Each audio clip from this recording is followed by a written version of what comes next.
start, oh my God, that was honestly so brutal to watch last night. Ah, To start, let's just get out of the way. Like, give me the injury report. Like, what happened after when you got medical attention? And of course, how are you doing now? yeah, I'm doing well. So I'm about 8 months out. I started running about 3, 4 weeks ago, which is a big milestone in the recovery process. When it happened, I had to fly back home immediately. So I didn't get to stay at Ponderosa. I got surgery probably about 4 or 5 days later, full tear in the Achilles. And then, started from there. You don't walk for 2 months and then you get in a boot, excuse me, and then you start walking in a cane. And so it's a progression, but like it's a good progression. And I'm sort of close to the end of it. So it's good. Oh my gosh. Well, I mean, an Achilles tear is like truly no joke. So I, you were like toughing it out there. Were you like masking anything a little bit? Like, how much pain were you really in? And when did you realize like this could really be something that's going to take me out of the game? Yeah, I was in a significant amount of pain the whole time, but like, you gotta like get the job done. And that's like, I was preparing so much for season 50 that I was like, I'm not gonna let something like this hold me back. Of course, initially we thought it was an ankle. Then a little bit later, we started to figure out it was an Achilles. And so we said, hey, we're gonna see what it looks like. The doctor was gonna see what it looks like, how much you can stand, whether it actually is a torn Achilles. We need time to let it heal so we can actually see what happened. And so it was always in the back of my mind, but I started playing. I just played optimistically to make sure that I could stay. And unfortunately, I couldn't. So it shakes out that way. When you saw like Jeff and Dr. Joe coming to the beach, did you kind of know that like your fate was sealed there, or were you still at that point optimistic? Yeah, I was a little optimistic, but not much. At that point, I kind of knew, okay, I saw the look in Jeff's face. I tried to smile and like charm him a little bit, and he just did not look like he wanted to smile. And at that point, I knew it's probably no dice. Well, I mean, you seem to have set yourself up there pretty well within your tribe. You had especially the alliance with Genevieve, which I really wanted to see what would have happened if Yeah. you guys were able to work together. But what made you want to play with her and like give me some insight into how that relationship kind of came about? Yeah, so I had never met Genevieve in real life. It's funny, I met a lot of people on her cast and they all spoke very highly of her, but I'd never had a chance to interact with her. And I knew that she was somebody that I wanted to work with. And I knew that like that's a 50-50 shot of either being like the best thing that could happen for me in the game or the worst thing because she could like pull the wool over my eyes and get me. But I think that she was genuine in that when I saw her on the island. We had a conversation in the woods. I think the one you saw where I was telling her things are happening. She's like, I want to play with you. And it just made me pumped up because I was like, you know what? I'm going to go for it. You can never trust anybody like implicitly, but in that instance, I was like, I have to put my eggs in this basket so we can sort of manage all these narratives that are going on around us or the ones that we're going to build around us. And it was phenomenal working with her. She's like incredibly smart, has all the tools of a great survivor player, and she's also just importantly like a great person. So I really like her. Were you guys kind of planning to keep your relationship under the radar, similar to how you did with Camilla on your last season?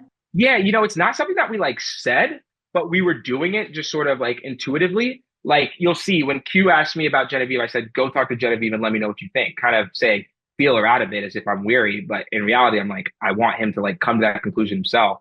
Colby and I sort of link up. And then he's like, of course, I'm like, so you probably like Stephanie. He's like, yeah. I'm like, well, we need to think about a fourth, knowing that I want it to be Genevieve. But they came to that conclusion themselves. And then because of that, maybe there's a little bit of luck there, but because of that, we took advantage of it and started to sort of take a step back and say, okay, let's not act too close and just like we'll do things in tandem. We'll always feed information to each other, but we don't need to be buddy buddy out here.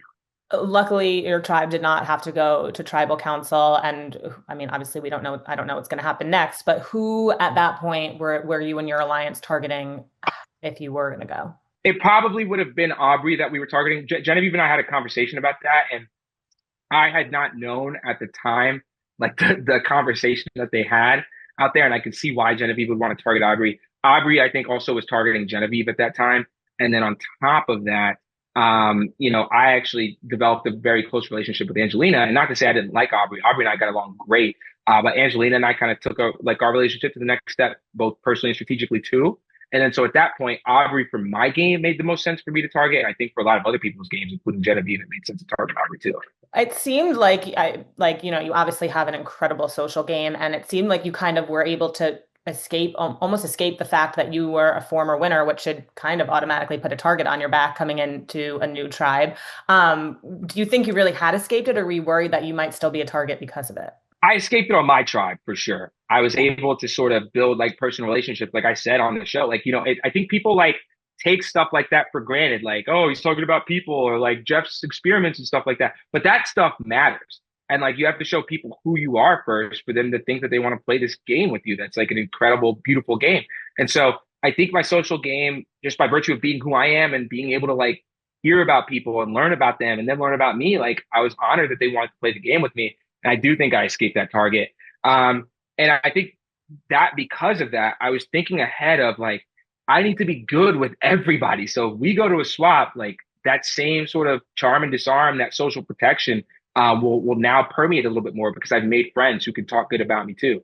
Yeah, I mean, it definitely takes like a special kind of player to come in as such a big threat and then be able to kind of that quickly. I mean, Sari kind of did it on her tribe too, to that quickly, almost fly under the radar a little more. So good job there. Yeah, yeah, Um, trying to. you had a powerful message for your tribe before you left. You called on one of them to win the season, but I mean, what about your girl Camilla? Like, were you still obviously pulling for her too, or was it kind of just like an out of sight, out of mind situation? No, I mean, of course I was pulling for Camilla. I think one of the first things I told Jeff and one of the first things I told Jenna Lewis at Ponderosa was like, me leaving was undoubtedly probably the best thing for Camilla's game, at least in my mind at that time. Of course, I don't know how it shakes out, but I was like, this is nothing but good for Camilla. And in my mind, I'm like, okay, Genevieve is my 50 work wife and Camilla is my 48 work wife, and I would be very happy if either of them won.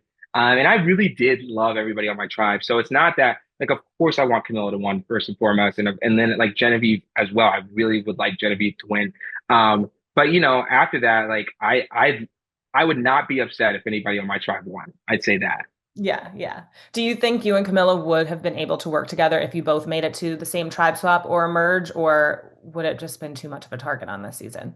I think realistically for my game, I probably would have to, because I feel as if we get to a merge and if we get to a merge, right, which is like Camilla's phase of the game that she has to get past is the beginning of the game because she can do the puzzles, but she's not as much of a physical threat. So the tribe might be more likely just historically to axe a woman at that point.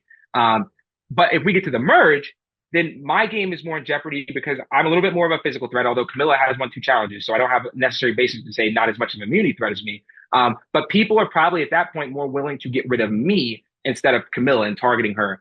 So I think for my game, I would really actually probably need Camilla to be on my side and for us to work together. For Camilla's game, it's a little bit more up in the air depending on the relationship that she's built early on in the game. She might not need me as much as I need her if we get to a merge. If it's a swap, then it's all hell breaks loose, and I don't know how it necessarily plays out. But I would always try to work with Camilla, to be honest with you. I would not want her against me. What did you think when what was your reaction when you saw that Jenna was the first boot? Like surprised, kind of expected? Like where did you fall on that? I was I was surprised because Jenna is like a lovely person. She's easy to get along with. She's very fun, bubbly. Um, And with that challenge though, like I think people maybe think, okay, should it be Sari? I did not expect for it to be Sari. Like I've seen this game, I'm a student of this game. Like I have no doubt Sari is making it through to the next day and the next day and the next day. So who knows? But I was surprised by virtue to see Jenna just because it was like I don't know who that first boat's going to boot. I on a lot of ways I thought it would be so easy for people to just kick out like a Savannah first, That's what I said. because Yeah. they don't know her. But I think that's what surprised me that Savannah had integrated herself, I guess, seemingly. Yeah, I was just speaking to Jenna before and I said the same thing. Like why wasn't that the target? But I mean, obviously you never know what's going on behind the scenes and there Yeah. was a lot, clearly. Um, was there anything in the edit that we kind of didn't, I mean, you were only there for a few days, but was there anything that we didn't get to see that you kind of wish viewers had a little more insight to? Not necessarily wish, but I think that like the way that my injury happened was actually pretty interesting. I know some like reporters who were actually there on site, um, put out articles and some Cool. tweets. But what actually happened is I had ran up the wall already. So Mhm. Q had ran up the wall and then I ran up the wall. And then we pulled people up. And then now it was covered in mud and Colby was down doing a lot of the heavy lifting and Colby needed to boost up. So I went back down, Right. lifted Colby up with the people. And then what you saw actually was my second attempt at trying to get up the wall, which is merged with my third attempt because I actually tore my Achilles after one more time. But what you saw was my second attempt, and the wall was covered in mud. And the doctors essentially said, from putting my foot into the wall back to back to back, which is such an unorthodox not a normal interaction to have physically with your body. That's when I actually tore my Achilles. So there's a little bit more nuance than that, but like, what are you going to do? There's only so much time to show things in the episode. So I thought it was a pretty good depiction. Yeah, and I mean, at least we had 3 hours, so I feel like, you got some good screen time, even though it was just one episode. Yeah, yeah. I'm grateful just to be on the season. Yeah. Well, I saw you recently announced that you and your wife are expecting, so congratulations. Can Thank you. you talk a little bit about like what it was like having to call her and tell her what happened and like how she supported you through the injury? Yeah, I only had one night at Ponderosa and I was very scared to call her because like the spouses of Survivor know that you only get a call at like one or two points, most likely, either the merge, and maybe a group comes home. Sometimes they've done that, or at the end of the game. So for her to get a call only 4 or 5 days in the game would have probably been terrifying for her. And I think she was a little caught off guard. So it was tough, but she was excited for me to come home. We had just gotten married a couple months earlier. I just won 2 weeks ago. And like in a lot of ways, I think she was scared that something bad would happen to me on TV or, for quote unquote, lack of a better term, like my legacy, my win would kind of be undermined by me doing something stupid on 50. I think she thought I could still win, but I think she worried about me. So, in a way, I think she was glad to have me home if it had to shake out this way. And, she waited on me night and day. And Achilles is a very tough injury. I didn't walk for essentially the first 2 months of the injury. I couldn't even use crutches for the first, 2 weeks. And so she was constantly grabbing things for me, helping me get to the shower. I had to put a chair in the shower, staying home from work to do things for me, walk our dogs herself. So she's the partner that I'm going to be with for the rest of my life. And it's made clearer and clearer why that is every day. Oh, that's so sweet. I'm so excited for you guys. Obviously, there's a ton going on in your personal life, but if you got the call at some point in the future for another shot at Survivor, would you play again? I think that the fans deserve to see a more diverse docket. They've seen a lot of me in the past 2 years. So I don't know if that will happen. That said, anytime I get a call from Survivor, I'm likely to go with the caveat that I need to be at home and spend time with my baby girl when she comes for a good amount of time, a couple of years. So, I'd love to play Survivor again. Maybe it'll be when I'm in a different sort of stage of my life. But I'll never dishonor the game by saying no. But I'm excited about the cool things that I have coming up in my future as well.